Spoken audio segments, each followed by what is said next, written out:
Bom dia, a graça e a paz do Senhor Jesus. Abra aí a sua Bíblia no Salmo 118. Ele tem 26 versículos. Veremos hoje esse lindo salmo, a alegria dos justos pelo Salvador.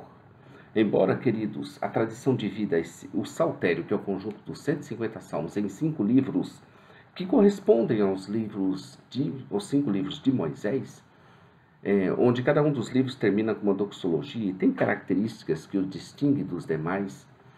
Há outras possíveis formas de divisão desse saltério, mas o Salmo 118 está no livro de número 5, que é o último livro, e que começou lá com o Salmo 107 e vai até o Salmo 150.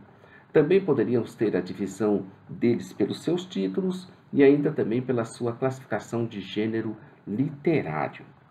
Eu que estou falando com você sou o Daniel Deusdete, da Semeadores, semeando mensagem de vida para o seu coração. Semeadores, todos os dias estamos aqui com a palavra de Deus, desse Deus que nós adoramos, que nós cremos, que é o Senhor da nossa vida e que em breve voltará para nos resgatar. Estamos aqui com sua palavra. Desde 21 de abril de 2016, quando iniciamos esse nosso projeto, e iremos concluir em 23 de julho de 2019, quando teremos outras direções e outras partes para que a gente possa avançar cada vez mais, trazendo mais clareza, trazendo mais conteúdo que seja significativo para você que está nos ouvindo e nos acompanhar.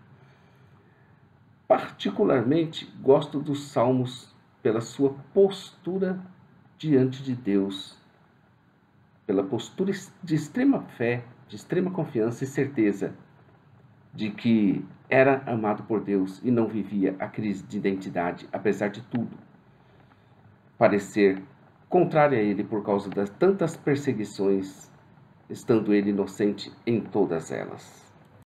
Este é mais um belo salmo de Davi e se percebe sua alegria de ver os planos de Deus se cumprirem nele apesar dele. Ele era humilde e andava com Deus, em constante oração e espera. Seu jeito especial de orar é para nós um modelo de oração e confiança em Deus.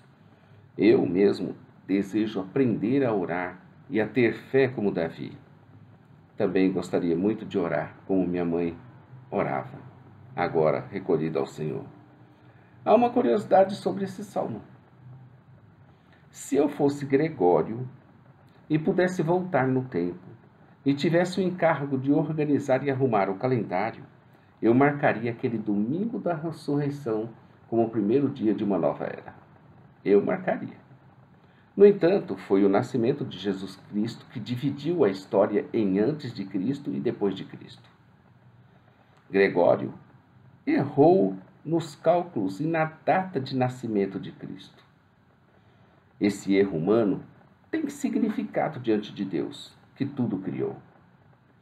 Deus permitiu que o erro ficasse registrado para mostrar para esse homem que ele, homem, é falível e que sem Deus não pode fazer coisa alguma de valor e de significado. O Salmo 118, verso 8 e o verso 9, em resumo, diz que é melhor confiar em Deus do que confiar nos homens. Muito interessante. A Bíblia possui 1189 capítulos. Antes do 118, do Salmo 118, que é o capítulo central da Bíblia, há 594 capítulos. E depois do Salmo 118, há 594 capítulos. Então, o Salmo 118 está no centro. 594 capítulos, 594 capítulos antes e depois desse salmo. Logo, esse Salmo 118 é o capítulo central da Bíblia. Curioso, o 118 é o central, o 117 é o menor dos salmos e o 119 é o maior dos salmos. É o maior capítulo da Bíblia, com 176 versículos. Já o versículo central da Bíblia é o Salmo 118, verso 8. O conteúdo desse versículo central é melhor confiar em Deus do que nos homens.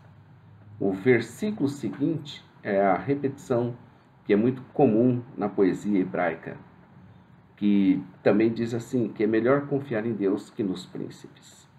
Repare, 118, 8, 118, 9, 1189 capítulos, ou 594 mais 594, 1188.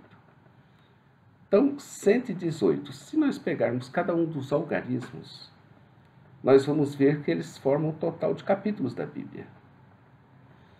Creio que Deus permitiu esse erro gregoriano em nosso calendário para ficar estampado ao homem que ele é falível, que ele é pecador, que ele é carente da graça de Deus. Calvino, na sua introdução desse salmo belíssimo de Davi, comenta o momento exato em que esse salmo foi escrito. Davi tinha sido apossado como rei e, consciente de que ele reinava para a segurança comum do povo judeu, convida todos os filhos de Abraão a ponderar atentamente a esta graça. Ele também relata seus perigos, a magnitude e os grandes livramentos do Senhor. Ele teria sido morto umas centenas de vezes, se Deus não tivesse maravilhosamente o socorrido. Foi mesmo Deus quem o levou a ser rei e subir ao trono, e não por sua própria política, nem pelo favor dos homens, nem por quaisquer meios humanos. Mesmo sabendo da promessa de Deus e nele esperando, Davi não usurpou o trono que era de Saul.